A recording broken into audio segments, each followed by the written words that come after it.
नमस्कार दोस्तों, आप सभी का स्वागत है हमारे YouTube channel the traditional astrologer पर। हम लोग काफी समय से बृहद अवकड़ा चक्र को पढ़ रहे हैं और बृहद अवकड़ा चक्र की कक्षा में ये जो है वह 11वीं कक्षा है। अगर आप लोगों को यह क्लास अच्छी लग रही है तो चैनल को जरूर ही सब्सक्राइब कर ले। आइए आज की कक्षा प्रारंभ करते हैं।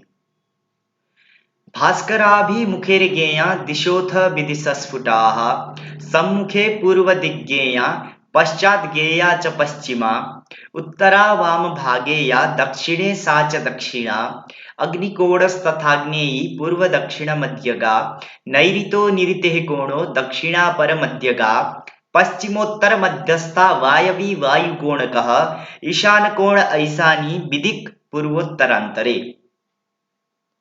भास्कर अभिमुखैः दिशः ज्ञेया अथ विदिशः स्फुटाः। भास्कर अभिमुखैः, भास्कर यानी सूर्य, अभिमुख जिस तरफ से सूर्य दिखते हैं, भास्कराभिमुखैः दिशः ज्ञेया, ठीक। तो जिस तरफ से सूर्य दिखते हैं उस दिशा की तरफ से हम लोग दिशाएं जान सकते हैं। और विदिशः स्फुटाः, और विदिशाओं को भी उसी प्रकार से हम क्या कर सकते हैं, जान सकते हैं। तो सम्मुखे पूर्व दिग्ज्ञेया यानी जिस तरफ सूर्य उदय होते हैं, सम्मुख यानी सूर्य के सम्मुख, जहां पर सूर्य उदय होते हैं उस तरफ से पूर्व दिग्ज्ञेया, उस तरफ को क्या जान लेंगे हम, पूर्व दिग्ज्ञेया, पूर्व दिशा जान लेंगे, दिक् यानी दिशा। और पश्चात ज्ञेया च पश्चिमा, और उसके जो पश्चात पीछे वाली जो दिशा है, यानी सूर्य के जो पीछे वाली जो दिशा है उसको पश्चिमा, पश्चिम दिशा क्या जान लेंगे, ज्ञेया यानी जान लेंगे। तो सम्मुख जो है वह पूर्व दिशा हो गई और जो पीछे की तरफ क्या हो गया, वह पश्चिम दिशा हो गई। और वाम भागे या वाम भागे सा उत्तरा, जो वाम भाग में जो दिशा होगी यानी बाईं तरफ जो दिशा होगी उसको क्या जान लेंगे हम, उत्तरा, उत्तर दिशा जान लेंगे। और दक्षिणे सा च दक्षिणा, दक्षिण दिशा में यानी जो दाईं तरफ की जो दिशा होगी सूर्य से, उसको हम क्या जान लेंगे, दक्षिणा, दक्षिण दिशा जान लेंगे। और अग्निकोण तथाग्नेयी पूर्व दक्षिण मध्यगा, पूर्व दक्षिण मध्यगा अग्निकोण तथा आग्नेयी, पूर्व और दक्षिण दिशा के मध्य में जो दिशा है, पूर्व दिशा और दक्षिण दिशा के मध्य में जो दिशा है उसको हम अग्निकोण कहते हैं। उसी प्रकार आग्नेयी भी कह सकते हैं। और नैऋतो निरृतेः कोणो दक्षिणापर मध्यगा, दक्षिण दिशा और अपर यानी पश्चिम दिशा, दक्षिण दिशा और पश्चिम दिशा के मध्य में जो दिशा है उसको हम निरृति कोण, नैऋत कोण अथवा निरृति कोण कह सकते हैं। पश्चिमोत्तर मध्यस्था वायवी वायु कोण कहा, पश्चिम दिशा और उत्तर दिशा के मध्य में जो स्थित दिशा है उसको हम वायु कोण अथवा वायवी कोण कह सकते हैं। उसी प्रकार ईशान कोण ऐशानी विदिक् पूर्वोत्तरांतरे, पूर्व दिशा और उत्तर दिशा के अंतर यानी मध्य में जो दिशा है, विदिक् यानी विदिशा है, जो विदिशा है उसको हम ईशान कोण तथा ईशानी कह सकते हैं। जैसे यहाँ पर हम देख सकते हैं, ये मान लीजिए सूर्य हो गए, तो ये जो दिशा है वह पूर्व दिशा हो गई। उसके बाद इनके जो पीछे वाली जो ये दिशा है वह पश्चिम दिशा हो गई, और इस साइड उत्तर हो गया और इस साइड क्या हो गया, दक्षिण हो गया। और उसके बाद पूर्व और दक्षिण दिशा के बीच में जो दिशा होगी वह आग्नेय कोण होगा, मतलब विदिशा होगी, वह आग्नेय हो जाएगा। दक्षिण और पश्चिम के बीच जो होगा वह नैऋत्य हो जाएगा। पश्चिम और उत्तर के बीच जो होगा वह वायव्य हो जाएगा, और उत्तर और पूर्व के बीच जो होगा वह ईशान हो जाएगा। इस प्रकार से हम दिशा और विदिशा को जान सकते हैं। और एक ऊपर और एक नीचे, ऐसे करके 10 दिशाएं कही गई है। ये 8 हो गए, 4 दिशाएं हो गई, 4 विदिशाएं हो गई, एक ऊपर के साइड एक नीचे के साइड, तो ऐसे करके 10 दिशाएं मानी जाती है। इसलिए ज्योतिष शास्त्र में कहीं भी दिक् आता है तो उससे 10 अंक लिया जाता है। अब आगे देखते हैं दिक्सूल का विचार। अगर आप यात्रा कर रहे तो किस तरफ नहीं जाना चाहिए, किस वार को, किस तरफ दिशाशूल होता है, इसको त्यागना चाहिए, इसलिए इसको जानना भी जरूरी है। शनौ चंद्रे त्यजेत पूर्वम दक्षिणाम ही दिशम गुरौ सूर्ये शुक्रे पश्चिमाम च बुधे भौमे तथोत्तराम। शनौ चंद्रे पूर्वाम त्यजेत दक्षिणाम दिशम ही गुरौ गुरौ सूर्य शुक्रे पश्चिमाम च बुधे भौमे तथा उत्तराम। शनौ चंद्रे शनिवार को और चंद्र यानी सोमवार को पूर्वाम त्यजेत पूर्व दिशा को त्यागना चाहिए। उस दिन क्या होता है, पूर्व दिशा में दिक्सूल होता है, तो शनिवार और सोमवार को पूर्व दिशा को त्यागना चाहिए। उसी प्रकार ही यानी निश्चित ही दक्षिणाम दिशम दक्षिण दिशा को गुरु गुरुवार के दिन, गुरुवार में दक्षिण दिशा को क्या करना चाहिए, त्याग देना चाहिए। और उसी प्रकार सूर्य शुक्र पश्चिमाम, सूर्य यानी रविवार, शुक्र यानी शुक्रवार को पश्चिमाम पश्चिम दिशा को यात्रा त्याग देनी चाहिए। और उसी प्रकार से तथा उत्तराम बुधे भौमे बुधवार को और मंगलवार को उत्तराम उत्तर दिशा को त्याग देना चाहिए। इन इन वारों में, इन इन दिशाओं में क्या होता है, दिक्सूल होता है। अब ऐसी स्थितियां हो जाती है कि कई बार दिक्सूल होते हुए भी हमें यात्रा करना पड़ता है, तो ऐसी स्थिति में क्या कर सकते हैं। एक तो इनका परिहार है जो आगे है, और दूसरी चीज क्या है कि कभी कभार ऐसा होता है कि जैसे रविवार है आज और हमें जाना है पश्चिम की तरफ, तो जा नहीं सकते, तो ऐसी स्थिति में क्या कर सकते हैं कि हमारा जो 24 घंटा है उसमें 24 वार बेलाएं होती है, तो ऐसे में रविवार को नहीं जा सकते, तो ऐसी वार की बेला में जाइए। जैसे 6-6 करके पहला जो वार होता है, वार बेला होती है, उसमें खुद का वार होता है। जैसे आज रविवार है तो रविवार को रविवार की ही रहेगी, दूसरा जो होगा उससे छठवा होगा।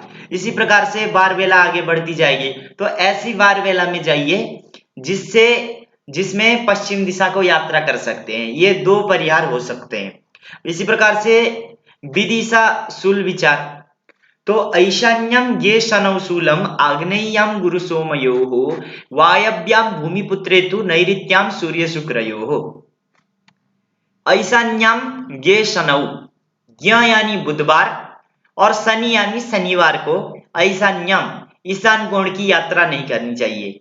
उस दिन ईशान कोण में दिक्सूल होता है। और उसी प्रकार आग्नेय्याम गुरु सोमयोः, गुरुवार और सोमवार को आग्नेय्याम, आग्नेय कोण में क्या होता है, शूल होता है गुरुवार और सोमवार को। भूमिपुत्रे तु वायव्यम, भूमिपुत्र, भूमि के पुत्र के रूप में हम मंगल ग्रह को जानते हैं, तो भूमिपुत्र यानी मंगलवार को वायव्यम वायव्य कोण में शूल रहता है।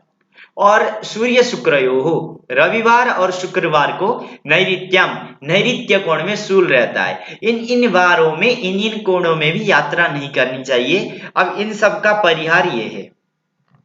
सूर्यवारे घृतं पीत्वा गच्छेत् सोमे पयस्तथा गुणम अंगारवारे तु बुधवारे तिलानपि गुरुवारे दधि प्राश्य शुक्रवारे यवानपि मासान् भुक्त्वा शनौवारे शूलदोषोपशान्तये।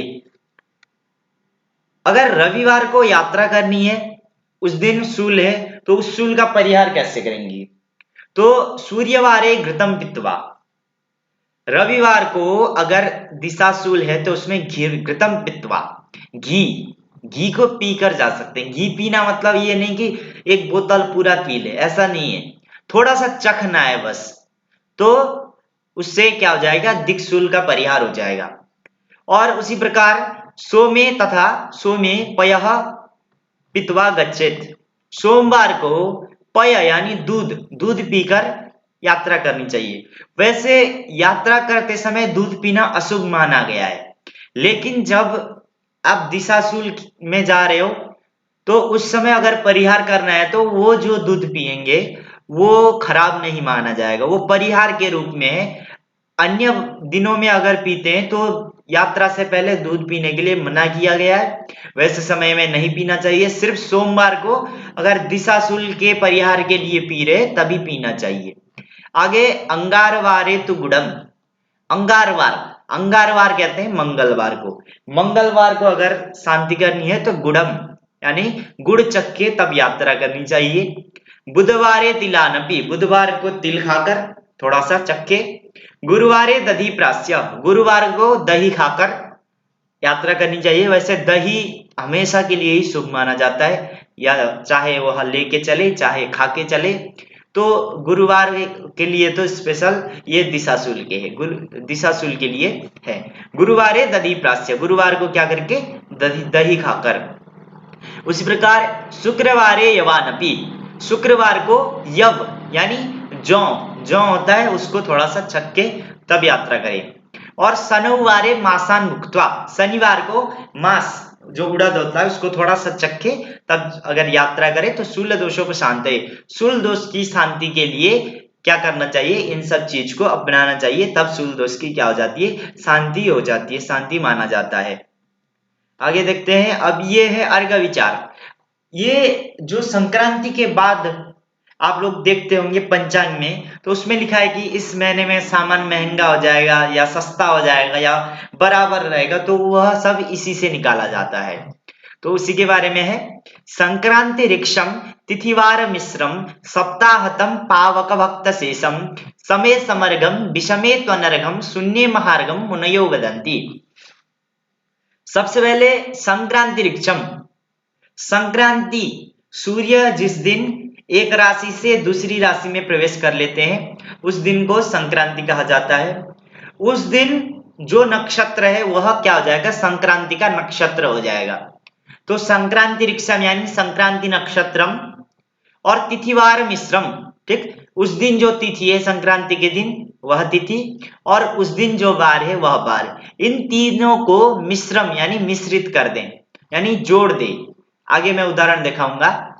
इन तीनों को क्या करना है, जोड़ देना है। और उसके बाद सप्ताहतम, सप्त 7 से क्या करना चाहिए, गुणन कर देना चाहिए, 7 से गुणन कर देना चाहिए उन तीनों को जोड़ने के बाद। और पावक भक्त शेषम, पावक भक्तम यानी 3, पावक यानी अग्नि, अग्नि 3 प्रकार की कही गई है, तो 3 से भक्त यानी भाग देना चाहिए। और शेषम, यदि शेष में समय सम बचा तो समर्ग, ठीक, शेष अगर सम बचा, समंग जैसे 2, 4, 6 इस प्रकार से बचे तो समर्ग यानी ना ज्यादा होगा ना कम होगा। और विषम, यदि विषम आया 1, 3 ऐसे करके तो अनर्घ, अनर्घ यानी सस्ता हो जाएगा। और शून्य, यदि शून्य बचा तो क्या हो जाएगा, महार्गम यानी अत्यंत महंगा हो जाएगा। ऐसा मुनयः वदंती, मुनि लोग जो ऋषि लोग हैं वह कहते हैं। अब इसके लिए यहाँ देख सकते हैं, जैसे मान लीजिए कि जो संक्रांति का नक्षत्र है वह मृगशिरा हो गया, 5 आ गया, और उस दिन सप्तमी तिथि हो गई, 7 आ गया, फिर वार हुआ बुधवार तो 4 आ गया। इस प्रकार से सबको जोड़ लिया, 5, 7, 12, 12, 4, 16, 16 आया। तो उसके बाद उसको 7 से गुणन कर दिया तो आया 112, तो इसको 3 से भाग दे दिया तो इधर 37 आया और इधर करने पर 1 आया। तो 1 क्या है, विषम है, तो इधर कहा है कि विषमे अनर्घम यानी यह जो महीना जाएगा उसमें सस्ता हो जाएगा। ये एक उदाहरण के हिसाब से, ये जो जिस दिन भी ऐसा आएगा उस दिन अगर ऐसा हुआ तो क्या हो जाएगा, सस्ता हो जाएगा सामान। आगे देखते हैं। अब घात चंद्रमा, घात चंद्रमा कौन कौन सी राशि के लिए कौन कौन सा जो चंद्रमा होता है वह घात होता है। चंद्र भूत ग्रहा नेत्रा रसा दिग्बन्नि सागराः वेदाः सिद्धि शिवादित्या मेषादौ घात चंद्रमाः। क्रमशः जाएंगे मेषादौ, ठीक, मेषादौ, मेष जिसके आदि में है, ऐसी जो राशियां हैं उनके लिए क्रमशः घात चंद्रमा, घात चंद्रमा क्या कहा गया है, ठीक। सबसे पहले चंद्र, चंद्र यानी एक, ठीक, क्योंकि चंद्रमा एक ही होता है। और भूत, भूत यानी 5, क्योंकि हमारा जो पंच महाभूत है। उसके बाद ग्रह, ग्रह यानी 9, ठीक, क्योंकि क्या है, ग्रह कितने हैं, 9 है।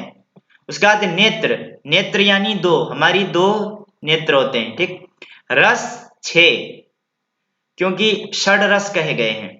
दिक 10, अभी हम लोगों ने आगे देखा था कि दिक यानी 10 किस प्रकार से होता है। 4 दिशाएं होती है, 4 विदिशाएं होती है, एक ऊपर की तरफ एक नीचे की तरफ, ऐसे करके 10 दिशाएं होती है। उसके बाद वन्नी 3, क्योंकि अग्नि 3 होती है।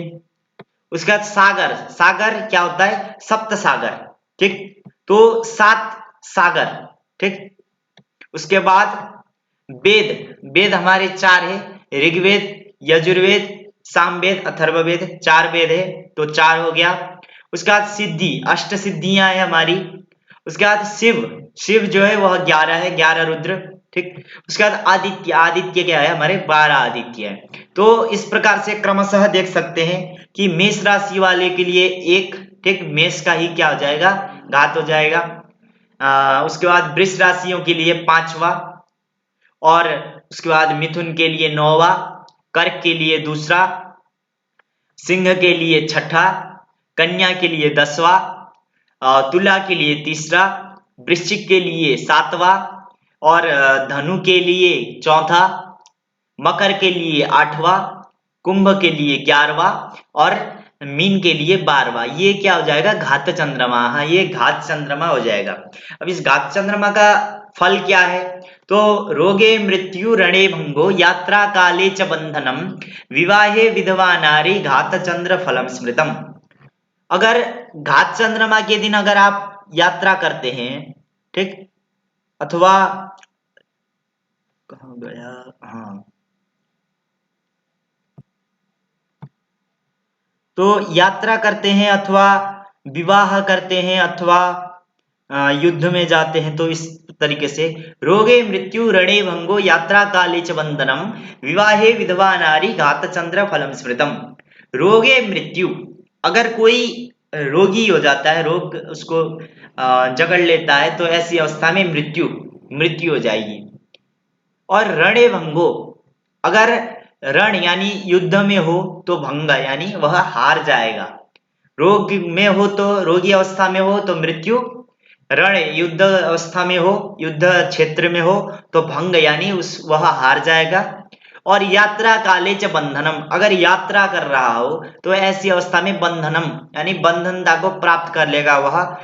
हो सकता है कोई किडनैप कर ले, अथवा वह कहीं ऐसी हो जाता है ना, जैसे कि कहीं पे कुछ गिर गया है, पत्थर वत्थर पहाड़ों में, तो काफी टाइम तक रुकना पड़ सकता है, तो इसको भी कह सकते हैं। और उसके बाद विवाहे विधवा नारी, अगर विवाह होता है तो जो नारी होती है वह विधवा हो जाती है। तो घात चंद्र फलम स्मृतम, यह जो चीज है वह घात चंद्रमा का फल को इस प्रकार से जानना चाहिए। अब आगे देखते हैं योगिनी विचार। कौन कौन सी तिथियों को कौन कौन सी दिशा में योगिनी होता है।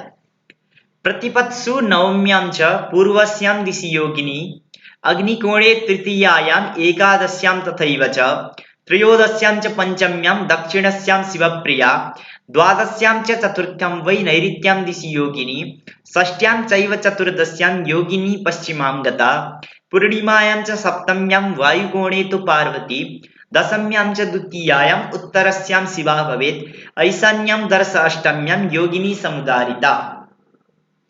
प्रतिपत्सु नवम्यां च पूर्वस्यां दिशि योगिनी, प्रतिपत्सु यानी प्रतिपदा तिथि में और नवम्यां नवमी तिथि में, योगिनी पूर्वस्यां दिशि, योगिनी जो होता है वह पूर्व दिशा की तरफ होता है। उसके बाद अग्निकोणे तृतीयायां एकादश्यां तथैव यानी उसी प्रकार से तृतीयायां तृतीया तिथि में, एकादश्यां एकादशी तिथि में, अग्निकोणे अग्निकोण में योगिनी होता है। उसी प्रकार त्रयोदश्यां च पंचम्यां, त्रयोदशी तिथि में और पंचमी तिथि में, दक्षिणस्यां शिवप्रिया, दक्षिण दिशा में शिवप्रिया यानी योगिनी का निवास रहता है। उसके बाद द्वादश्यां च चतुर्थ्यां वै नैऋत्यां दिशि योगिनी, नैऋत्यां दिशि योगिनी, योगिनी नैऋत्य दिशा में कब रहती है, तो द्वादश्यां च चतुर्थ्यां, द्वादशी तिथि में और चतुर्थी तिथि में नैऋत्य दिशा में योगिनी का निवास रहता है। षष्ठ्यां चैव चतुर्दश्यां योगिनी पश्चिमां गता, षष्ठ्यां षष्ठी तिथि में और चतुर्दश्यां चतुर्दशी तिथि में योगिनी पश्चिमां गता, योगिनी का निवास क्या होता है, पश्चिम दिशा की तरफ होता है, योगिनी पश्चिम दिशा में निवास करती है। और पूर्णिमायां च सप्तम्यां, पूर्णिमा तिथि और सप्तमी तिथि में वायु कोणे तो पार्वती, पार्वती यानी योगिनी जो है वह वायु कोण में उसका निवास होता है। और दशम्याम दशमी तिथि और द्वितीयायाम द्वितीया तिथि में उत्तरस्याम उत्तर दिशा में शिवा भवेत, शिवा यानी योगिनी होती है। उसी प्रकार ऐशान्याम दर्श अष्टम्याम, दर्श यानी अमावस्या और अष्टमी में योगिनी जो है वह ईशान्य यानी ईशान कोण में योगिनी रहती है। योगिनी का निवास इस प्रकार से जानना चाहिए। अब योगिनी का फल क्या है कि किस प्रकार से योगिनी का फल होता है। तो योगिनी सुखदावा में पृष्ठे वांछित दाहिनी दक्षिणे धनंतरी च सम्मुखे मरणप्रदा। आप जिस दिशा में यात्रा कर रहे हो उसी दिशा की तरफ अथवा वाम में अथवा दक्षिण में अथवा पृष्ठ में किस तरफ योगिनी हो तो कैसा फल मिलता है। तो योगिनी सुखदावा में वाम, आप जिस दिशा की तरफ जा रहे उस दिशा से अगर वाम यानी बाईं दिशा में अगर योगिनी हो तो सुखदा, सुख देने वाली होती है। पृष्ठे, पृष्ठ में हो तो वांछित दायिनी यानी आपको जो इच्छा है, जिस चीज के लिए आप यात्रा कर रहे हैं, जिस चीज के लिए आप यात्रा करने वाले हैं वो चीज आपको वहां से मिल जाएगी। यात्रा जहां पे करने जा रहे हैं, जिस चीज के लिए करने जा रहे हैं वो सब चीज मिल जाएगा। और दक्षिणे, अगर दक्षिण दिशा में होगा तो धनहंत्री, धन का हानि करने वाली होगी, यानी आप जाएंगे काम नहीं बनेगा तो इसमें धन का ही हानि है। और सम्मुखे, यदि सम्मुख में हो तो मरणप्रदा यानी मृत्यु को देने वाली होती है अथवा मृत्यु तुल्य कष्ट को देने वाली होती है। तो इन सब चीजों को भी ध्यान रखना चाहिए। हम लोग इससे पहले काफी पहले हम लोग भद्रा के बारे में पढ़ चुके हैं। भद्रा किस किस राशियों में जब चंद्रमा होते हैं तो कहाँ कहाँ पर भद्रा होती है। एक बार मैं बता देता हूं कि जब चंद्रमा जो है वह कन्या राशि, तुला राशि, मकर राशि, धनु राशि में हो तो वह नागलोक यानी पाताल लोक में होते हैं। और उसके बाद मेष राशि, वृश्चिक राशि, मिथुन राशि और वृष राशि, इनमें जब चंद्रमा हो तो वह स्वर्ग में होती है भद्रा। और मीन राशि, सिंह राशि, कुंभ राशि और कर्क राशि में जब भद्रा होती है तो वह मृत्यु लोक में होती है। तो इसी का ये फल बता रहे हैं कि भद्रा में शुभ काम तो नहीं करना चाहिए, इसका डायरेक्ट निषेध किया गया है। लेकिन अगर आपके पास समय नहीं है, दूसरे दिन तक इंतजार नहीं कर सकते, तो ऐसी स्थिति में क्या करना चाहिए, तो उसी के लिए ये जो श्लोक आएंगे अभी 2-3 वो इसी के लिए है कि यह परिहार किस प्रकार से हो सकता है। जब आपको अर्जेंट हो तो वैसे में परिहार कैसे होगा, तो उसी के बारे में देखते हैं। स्वर्गे भद्रा शुभम कुर्यात् पाताले च धनागमम मृत्युलोक गता भद्रा सर्व कार्य विनाशिनी। स्वर्गे भद्रा शुभम कुर्यात्, अगर जिस दिन आपको कोई काम करना हो उस दिन स्वर्गे यानी स्वर्ग में भद्रा अगर भद्रा होगी तो शुभम कुर्यात्, वह शुभ फल देने वाली होगी। और पाताले च धनागमम, अगर पाताल लोक में होगी तो धनागमम, धन का आगमन कराने वाली होगी। लेकिन मृत्युलोक गता भद्रा, मृत्युलोक गता, मृत्युलोक में गई हुई जो भद्रा होती है वह सर्व कार्य विनाशिनी, संपूर्ण कार्यों का नाश करने वाली होती है। इसलिए जब आपको परिहार के रूप में लेना हो तो उस दिन आप काम कर सकते हैं जिस दिन स्वर्ग और पाताल में क्या हो, भद्रा हो। लेकिन अगर दूसरे दिन तक रुक सकते हैं तो वो बहुत अच्छा है कि दूसरे दिन काम करें, भद्रा में ना करें। लेकिन इमरजेंसी है तो ऐसे में भद्रा में काम कर सकते हैं। लेकिन पृथ्वी लोक की जो भद्रा होती है, मृत्यु लोक यानी पृथ्वी लोक, तो पृथ्वी लोक की भद्रा को तो त्यागना ही चाहिए। अब इसके बाद आगे देखते हैं, इसी के बारे में ये लिखा गया है, बस थोड़ा अलग तरीके से बताया गया है। सम्मुखे मृत्यु लोकस्था पाताले च यदोमुखी ऊर्ध्वस्था स्वर्गगा भद्रा सम्मुखे मरणप्रदा। मृत्यु लोकस्था भद्रा सम्मुखे, मृत्यु लोक में स्थित जो भद्रा होती है, जब मृत्यु लोक में भद्रा होती है तो वह सम्मुखे, सम्मुख में होती है। और जब पाताले, पाताल लोक में हो तो ही निश्चित ही वह अधोमुखी, अधोमुख संज्ञक कहलाती है। और स्वर्ग में अगर गई हुई है भद्रा तो ऊर्ध्वस्था, ऊर्ध्व में स्थित भद्रा कही जाती है। और उसमें भी सम्मुखे मरण प्रदा, अगर भद्रा सम्मुख होती है तो मृत्यु को प्रदान करने वाली होती है। यानी सम्मुख यानी हम लोग पृथ्वी लोक में है, तो जब पृथ्वी लोक में भद्रा होगी तो वह कौन सी भद्रा होगी? सम्मुख भद्रा होगी। तो उस सम्मुख भद्रा में कोई भी शुभ काम नहीं करना चाहिए। वही श्लोक है, बस बताने का तरीका थोड़ा डिफरेंट है। अब आगे देखते हैं। अब भद्रा में यात्रा के लिए निषेध किया गया है कि भद्रा में यात्रा करने से क्या होता है। भद्रा में वैसे कोई भी शुभ काम नहीं करना चाहिए, और उसमें भी यात्रा का ये यहाँ पर दे रहे। भद्रा मुखेशु यो याति क्रोशमेकम नरो यदि पुनरागमनम नास्ति सागरात् सरितो यथा। यो नरः यदि यो नरः भद्रा मुखेशु एकम क्रोशम याति, है ना। तो जो भी मनुष्य, यो नरः जो नर मनुष्य, यदि वह क्रोशम एकम भद्रा मुखेशु, ठीक, तो भद्रा जब मुख यानी भद्रा जब सम्मुख में होती है तो वैसी अवस्था में यदि एकम क्रोशम याति, अगर एक कोश भी क्या होता है वह चलता है, कहीं थोड़ा भी यात्रा करता है तो वह उसका क्या होता है? पुनरागमनम नास्ति, उसका पुनरागमन नहीं होता है। किस प्रकार से? तो यथा सागरात् सरितः, जिस प्रकार से सागर यानी समुद्र से सरित यानी नदी वापस नहीं आती है, एक बार समुद्र में लीन होने के बाद वापस नहीं आती है, उसी प्रकार से अगर भद्रा जब सम्मुख होती है तो ऐसी अवस्था में कोई भी यात्रा करता है तो वह वापस नहीं आता है।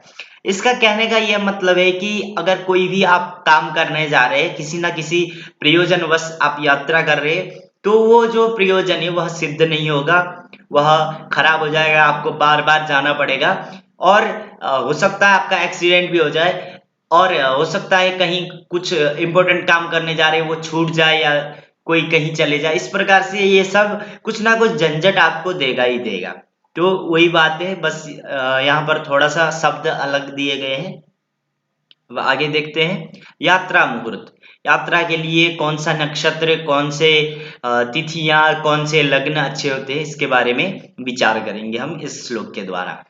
अनुराधा श्रवो हस्तो मृगाश्रो अदितिद्वयम् धनिष्ठा रेवती चैव यात्रायां शुभदा सदा मगोत्तरा विशाखा च सर्पश्चान्ये च मध्यमा षष्ठी रिक्ता द्वादशी च पर्वाणि च विवर्जयेत् लग्ने कन्या मन्मथश्च वृषभश्च तुलाधरः यात्रा चन्द्रबले लग्ने शकुनं च विचारयेत् सर्वदिग्गमने हस्तः पूषां च श्रवणो मृगः सर्वसिद्धिकरः पुष्यो विद्यारंभे गुरुर्यथा। अनुराधा नक्षत्र, श्रवण नक्षत्र, हस्त नक्षत्र, मृगशिरा नक्षत्र, अश्विनी नक्षत्र और अदिति द्वयम, अदिति से दो नक्षत्र, अदिति यानी पुनर्वसु, पुनर्वसु और पुष्य नक्षत्र, और साथ ही धनिष्ठा नक्षत्र, रेवती नक्षत्र, ये यात्रायाम सदा शुभदा, ठीक, रेवती चैव, रेवती नक्षत्र भी क्या है? यात्रायाम शुभदा सदा, सदा यानी सर्वदा, यात्रायाम शुभदा, यात्रा में शुभ फल देने वाले होते हैं। यानी अनुराधा नक्षत्र, श्रवण नक्षत्र, हस्त नक्षत्र, मृगशिरा नक्षत्र, अश्विनी नक्षत्र, पुनर्वसु नक्षत्र, पुष्य नक्षत्र, धनिष्ठा नक्षत्र, रेवती नक्षत्र, इन नक्षत्रों में यात्रा करनी चाहिए।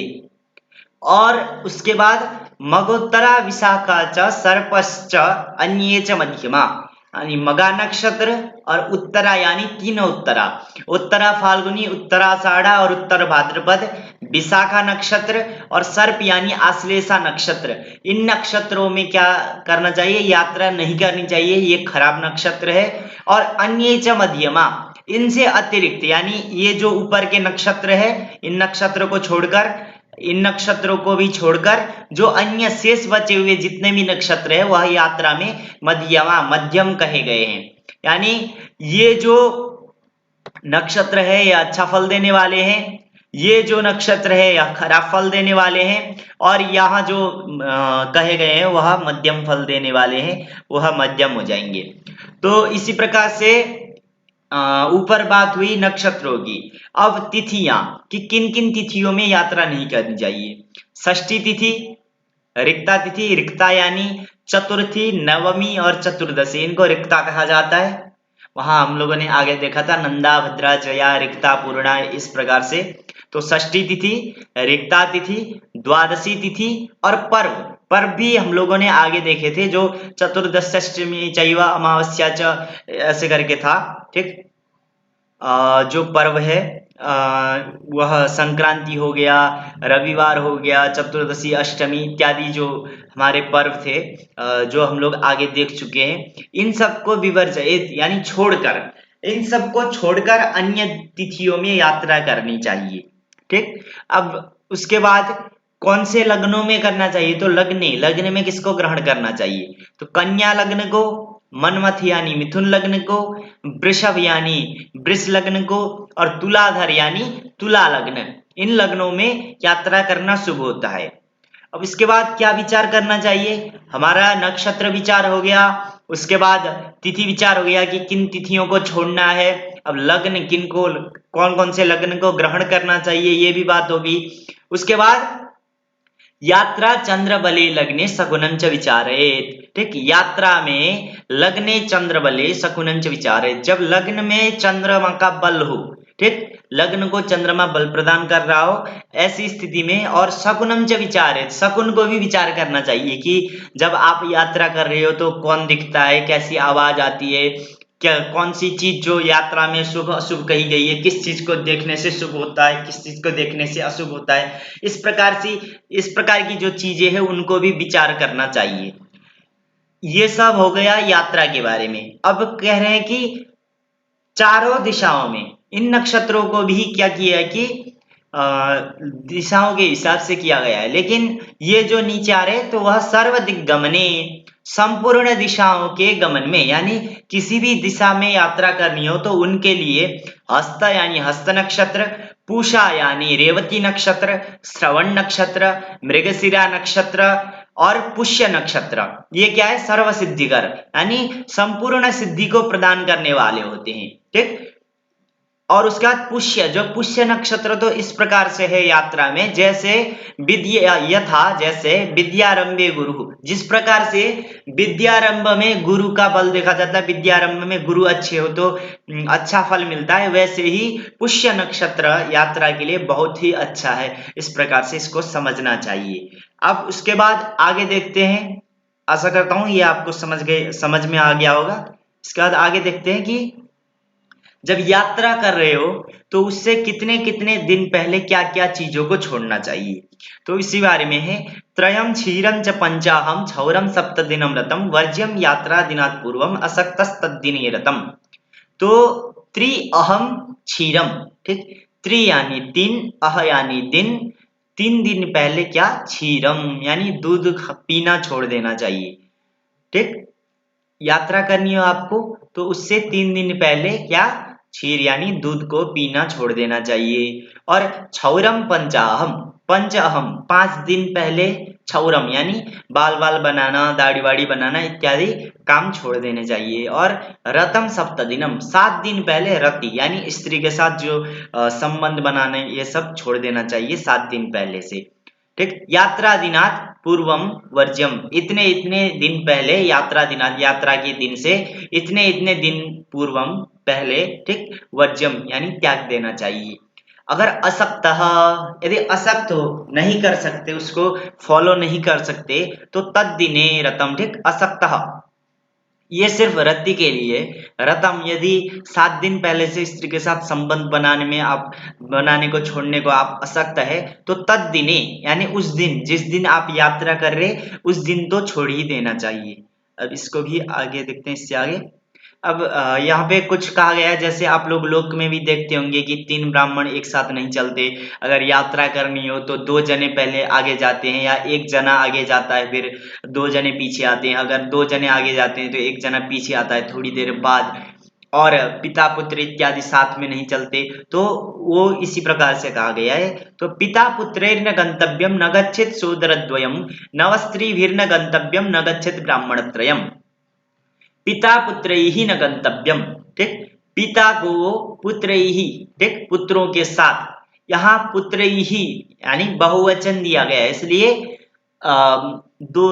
3 से जो है वह मतलब 3 तक पुत्र होने चाहिए, क्योंकि 2 नहीं हो सकते, बहुवचन दिया गया है। तो पिता और पुत्रों को, इस प्रकार से पिता और पुत्रों को, ठीक, मान लीजिए 2 पुत्र या 3 पुत्र और पिता साथ में हो गए, तो ऐसे बहुवचन के रूप में, तो बहुवचन लगाए तो ज्यादा ही होने चाहिए। तो पिता और पुत्रों को साथ में क्या, न गंतव्यम, यात्रा नहीं करनी चाहिए, कहीं पे भी साथ में नहीं जाना चाहिए। और न गच्छेत सोदरद्वयम, सोदरद्वयम, स उदर यानी एक ही पेट से उत्पन्न, यानी एक ही माँ के कोख से उत्पन्न जो दो भाई होते हैं, उनको साथ में न गच्छेत, यात्रा नहीं करनी चाहिए कहीं पे भी।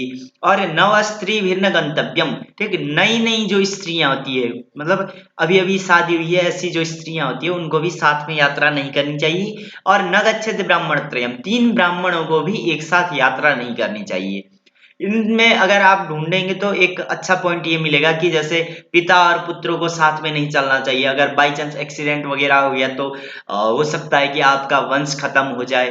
उसी प्रकार दो भाई, अगर दो ही भाई है और साथ में चल रहे हैं और एक्सीडेंट हो गया तो ऐसे में भी जा सकते हैं। तो इस प्रकार से आप इन सबको अगर देखेंगे तो कोई ना कोई लॉजिक तो मिलेगा ही मिलेगा।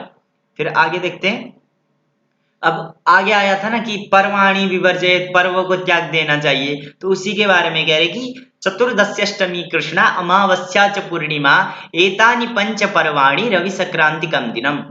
चतुर्दशी, अष्टमी, ठीक, चतुर्दशी तिथि, अष्टमी तिथि, फिर, ठीक, लेकिन ये किस चीज का, तो कृष्णा, कृष्ण पक्ष की, ठीक, कृष्ण पक्ष की क्या, अष्टमी, चतुर्दशी हो गई, और अष्टमी कृष्णा, कृष्ण पक्ष की जो अष्टमी है वह, फिर अमावस्या, फिर पूर्णिमा, और रवि संक्रांति कम दिनम, यानी सूर्य की संक्रांति, जिस दिन सूर्य एक राशि से दूसरे राशि में परिवर्तन करता है वह दिन। ये सब चीजें क्या है, ये तानी पंच पर्वाणी, यह जो चीज है वह 5 पर्व, इनको 5 पर्व कहे जाते हैं, ठीक। तो चतुर्दशी एक हो गया, अष्टमी 2, अमावस्या 3, पूर्णिमा 4, और रवि संक्रांति का दिन जो है वह 5, ये जो है वह 5 पर्व है। यहाँ जो यात्रा में कहा गया है वह ये पर्व है, इनको त्यागना चाहिए। अब आगे देखते हैं, यात्रा में शुक्र का फल। यात्रा अगर हम करते हैं तो ऐसी अवस्था में शुक्र किस किस दिशा में, मतलब किस तरफ हो तो कैसा फल देते हैं, उसी के बारे में ये चीज है। तो दक्षिणे असुखदः शुक्रः सम्मुखे हन्ति लोचनम, वामे पृष्ठे शुभो नित्यम रोदयदस्तगः शुभः, ठीक। तो दक्षिणे असुखदः शुक्रः, दक्षिण यानी जिस दिशा में आप यात्रा कर रहे, उसके दक्षिण यानी दाएं साइड, दाएं साइड में अगर शुक्र हो तो वह असुखदः, असुख यानी अच्छा फल न देने वाला होगा, यानी दुख देगा, यानी आप जिस कार्य के लिए जा रहे हैं वह कार्य संभव नहीं होगा, वह कार्य सिद्ध नहीं होगा, इसी चीज को समझना चाहिए। और उसके बाद सम्मुखे हंति लोचनम, अगर सम्मुख में हो, शुक्र अगर सम्मुख में हो तो लोचनम, हंति लोचनम, लोचन यानी आंखों के लिए हानिकारक होता है, नेत्र विकार उत्पन्न हो जाएगा। उसके बाद वामे पृष्ठे नित्यम शुभः, वाम यानी बायां, और पृष्ठ यानी पीछे अगर हो तो वह नित्यम शुभः, नित्य क्या होता है, वह शुभ होता है, हमेशा शुभ होता है। और अस्तगः, अस्तगः शुक्रः शुभः रोदयेत्, जो अस्त हुआ जो शुक्र होता है वह शुभः रोदयेत्, शुभ का क्या होता है, अवरोध करने वाला होता है वह, उस अगर अस्त में भी आप यात्रा करेंगे तो वह भी खराब फल को देने वाला होगा। अब इसके बाद देखते हैं हम काल योग। अर्कोत्तरे वायु दिशांच सोमे भौमे प्रतीच्यां बुधे च नैऋते याम्ये गुरौ वह्नि दिशांच शुक्रे मंदे च पूर्वे प्रवदन्ति कालम, कि इसको जो काल है उसको भी ध्यान में रखना चाहिए। अर्कोत्तरे, ठीक, अर्क उत्तरे, तो अगर जिस दिन आपको यात्रा करनी है उस दिन अगर रविवार है और आप उत्तर दिशा की यात्रा कर रहे हैं, क्योंकि रविवार के दिन उत्तर दिशा में क्या होता है, काल होता है, तो अर्क उत्तरे, रविवार के दिन उत्तर में काल, और सोमे, सोमवार के दिन वायु दिशा में यानी वायव्य कोण में काल, भव में मंगलवार के दिन प्रतीच्याम, प्रतीची यानी पश्चिम दिशा में काल, बुधे च नैऋत्य, बुधवार के दिन नैऋत्य कोण में काल, और गुरु, गुरुवार के दिन याम्य, याम्य यानी दक्षिण दिशा में काल, और शुक्र, शुक्रवार के दिन वन्नी दिशा यानी आग्नेय कोण में काल, और मंदे, मंद यानी शनिवार के दिन पूर्व, पूर्व दिशा में क्या होता है, कालम प्रवदंती, यह काल होता है। जिस दिन आप यात्रा कर रहे, अगर आप मान लीजिए रविवार के दिन उत्तर दिशा की यात्रा कर रहे थे, उस दिन उत्तर दिशा को काल है, तो उस दिन उत्तर दिशा की यात्रा नहीं करनी चाहिए। उसी प्रकार सोमवार को वायव्य कोण की यात्रा नहीं करनी चाहिए, मंगलवार को पश्चिम दिशा की यात्रा नहीं करनी चाहिए, बुधवार को नैऋत्य विदिशा की यात्रा नहीं करनी चाहिए, गुरुवार को दक्षिण दिशा की यात्रा नहीं करनी चाहिए, शुक्रवार को आग्नेय कोण की यात्रा नहीं करनी चाहिए और शनिवार को पूर्व दिशा में यात्रा नहीं करनी चाहिए। इस दिन इस दिशा में क्या होता है, काल होता है, तो वह यात्रा के लिए खराब होता है। तो आज के लिए कक्षा इतनी है। अगर आप लोगों को कक्षा पसंद है तो चैनल को जरूर ही सब्सक्राइब कर ले और वीडियो को ज्यादा से ज्यादा शेयर करें। धन्यवाद।